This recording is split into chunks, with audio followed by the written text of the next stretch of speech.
Aditya Degree Colleges, leading companies low 10,000 plus placements with 13.5 lakhs highest package.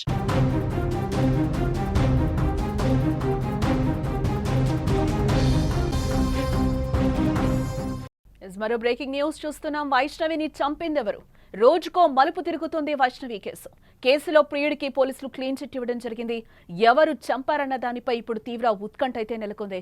అత్యాచారం జరిగిందని కూడా కుటుంబ సభ్యులు పక్క నుంచి ఆరోపిస్తున్నారు. ఒంటిపై డ్రెస్ ఎందుకు లేదని కూడా పేరెంట్స్ ప్రశ్నిస్తున్న పరిస్థితి కనిపిస్తుంది.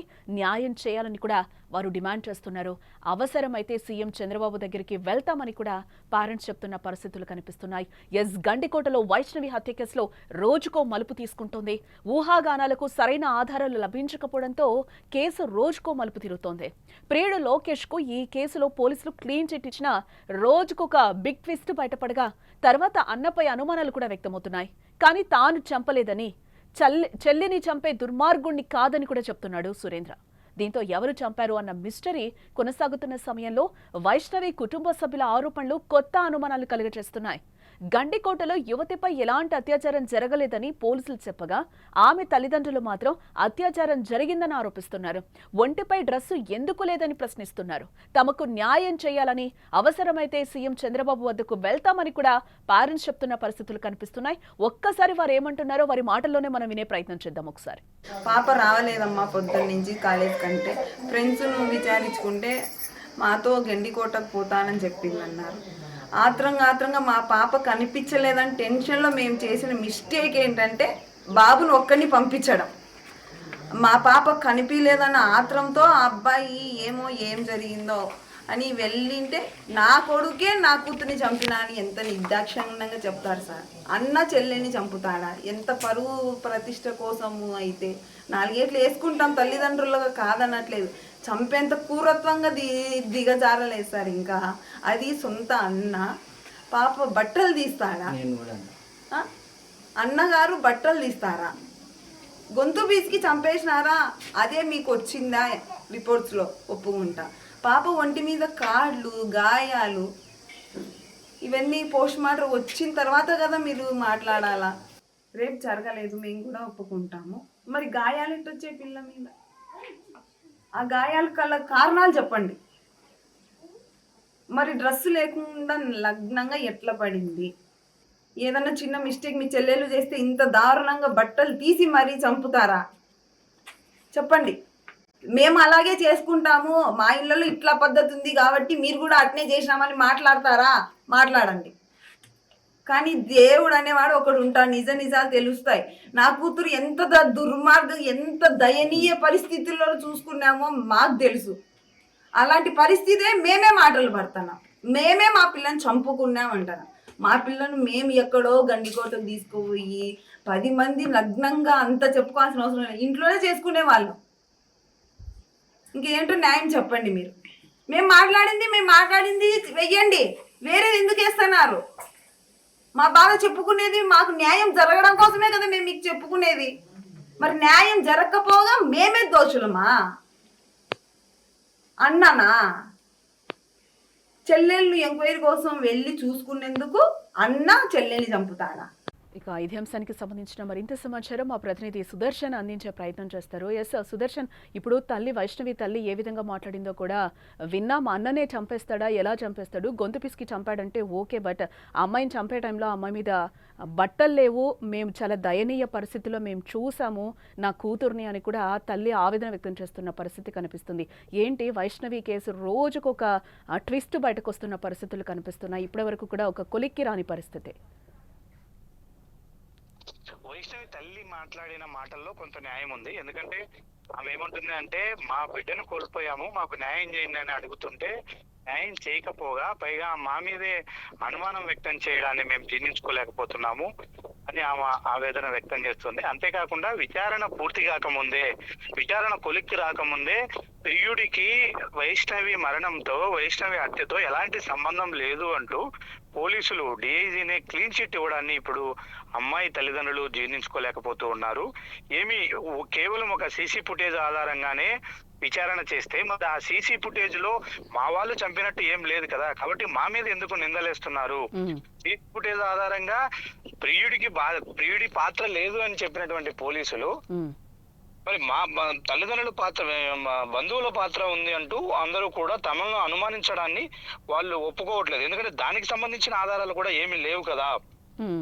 దానికి తోడు మేము మా బిడ్డను ఒకవేళ సరే పరువు తీసే పని చేసింది, ప్రేమించి వెళ్ళిపోయింది అంటే కొట్టొచ్చు, ఆవేశంలో ఎక్కడన్నా తగలగరాని చోట తగిలి చనిపోయి ఉండొచ్చు. కానీ వ్యవస్థను చేసి ఇది చేసి ఒక అన్న చెల్లెలి విషయంలో అట్లా ప్రవర్తిస్తారా?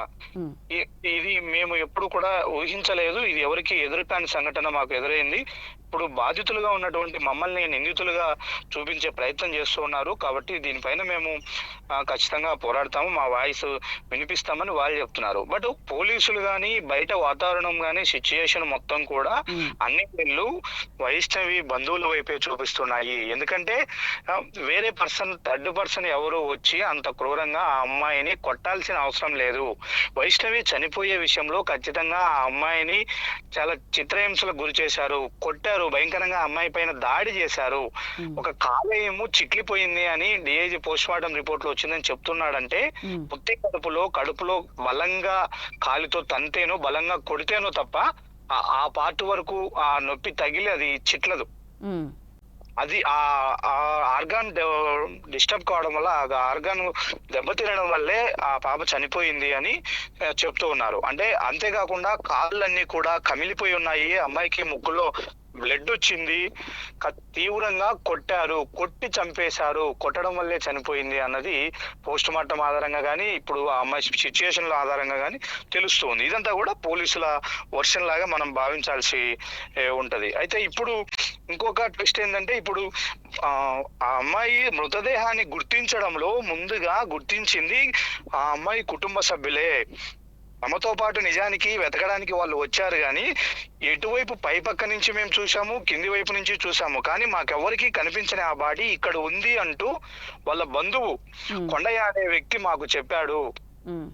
కాబట్టి ఎగ్జాక్ట్లీ మాకెవరికి కనిపించింది ఆ అమ్మాయి బాడీ ఇక్కడే ఉందని వాళ్ళకి ఎట్లా తెలుసు అనే కోణంలో కూడా పోలీసులు ఎక్కువగా అనుమానిస్తూ ఉన్నారు. ఆ కోణంలోనే వాళ్ళు సీన్ రీకన్స్ట్రక్ట్ చేసుకుంటూ ఉన్నారు. కొద్దిసేపటి క్రితమే ఒక ఫోరెన్సిక్ ప్రొఫెసర్ వచ్చారు, ఆయనకు కూడా ఆ స్థానిక డిఎస్పీ మొత్తం సీన్ ఎక్స్ప్లెయిన్ చేస్తున్నారు. ఆ రంగనాథ స్వామి ఆలయం లోపల బ్యాగ్ దొరికింది ఒక చోట, మరో చోట క్యారీ బాక్స్ దొరికింది, చున్నీ దొరికింది. అంటే ఆ అమ్మాయిని అక్కడే చూశారు, ఎవరైతే అమ్మాయి పైన దాడి చేశారో వాళ్ళు రంగనాయక స్వామి ఆలయంలోని చూశారు. చూసిన వెంటనే అమ్మాయి పైన విచక్షణారహితంగా దాడి చేశారు. ఆ దాడిలో అమ్మాయి చనిపోయింది. చనిపోయిన వెంటనే మరో ఒకరిద్దరి సాయంతో కనీసం 3 వ్యక్తులు ఇందులో పార్టిసిపేట్ చేసింటారు అని పోలీసులు అనుమానిస్తూ ఉన్నారు. ఆ 3 వ్యక్తులు ఆ రంగనాయక స్వామి ఆలయం మెయిన్ ఎంట్రన్స్ నుంచి బయటికి రాకుండా సైడ్ నుంచి ఒక వే ఉంది, ఒక చిన్న రంధ్రం లాగా ఉంది. ఆ రంధ్రం నుంచే ఆ అమ్మాయి బాడీని ఇద్దరు సాయంతో, అంటే ఆ వైపు ఈ వైపు భుజాల పైన చేతులు వేసుకుని మధ్యలో ఆ అమ్మాయిని తీసుకెళ్లారు. వెనక వైపుకు తీసుకెళ్లి ఎవరు పై పక్క నుంచే దిగి ఆ అమ్మాయిని చెట్లు పొదల్లో ఆ అమ్మాయి మృతదేహాన్ని పడుకోబెట్టి వచ్చేశారు. అంటే ఒకవేళ వీళ్ళు తీసుకెళ్లే ప్రయత్నంలో, ఎందుకంటే అది 12 గంటల నుంచి 4 గంటల మధ్యలో జరిగింటది అని ఇప్పటికే పోస్ట్ మార్టం నివేదికల ద్వారా నిర్ధారణ అవుతున్న నేపథ్యంలో పట్టపగులు కాబట్టి, టూరిస్ట్ ప్లేస్ కాబట్టి దీనికి రంగనాయక స్వామి ఆలయంకు లెఫ్ట్ సైడ్ ఒక లవర్స్ స్పాట్ ఉంది, అక్కడ జంటలు ఎక్కువగా ఉంటారు. బై నేచర్ ఏంటంటే లవర్స్ స్పాట్ ఎక్కడన్నా ఉంటే ఒక అమ్మాయి అబ్బాయి కలిసి వెళ్తున్నారని దూరం నుంచి గుర్తించినా దగ్గర నుంచి గుర్తించినా వాళ్ళని ఎవరు గమనించడానికి కానీ డిస్టర్బ్ చేయడానికి కానీ ఇష్టపడరు. అదంతా కూడా అక్కడ ఉన్నటువంటి సిచ్యుయేషన్. కాబట్టి ఈ అమ్మాయిని అట్లా మధ్యలో చనిపోయినటువంటి అమ్మాయిని తీసుకెళ్లే ప్రయత్నంలో ఎవరైనా దూరం నుంచి చూసినా కూడా ఏదో అమ్మాయి అబ్బాయి కలిసి అటు వెళ్తున్నారు, చెట్ల మధ్యలోకి వెళ్తున్నారు, లోపలికి వెళ్తున్నారనే భావిస్తారు తప్ప ఎవరు ఫైండ్ అవుట్ చేయలేదు. ఒక మృతదేహాన్ని తీసుకెళ్తున్నారనే కోణంలో ఎవరు రియాక్ట్ కాలేదు. కాబట్టి ఎవరికంటా పడలేదు, తీసుకెళ్లి ఆ మృతదేహాన్ని అక్కడ పడేశారు, వెళ్ళారు.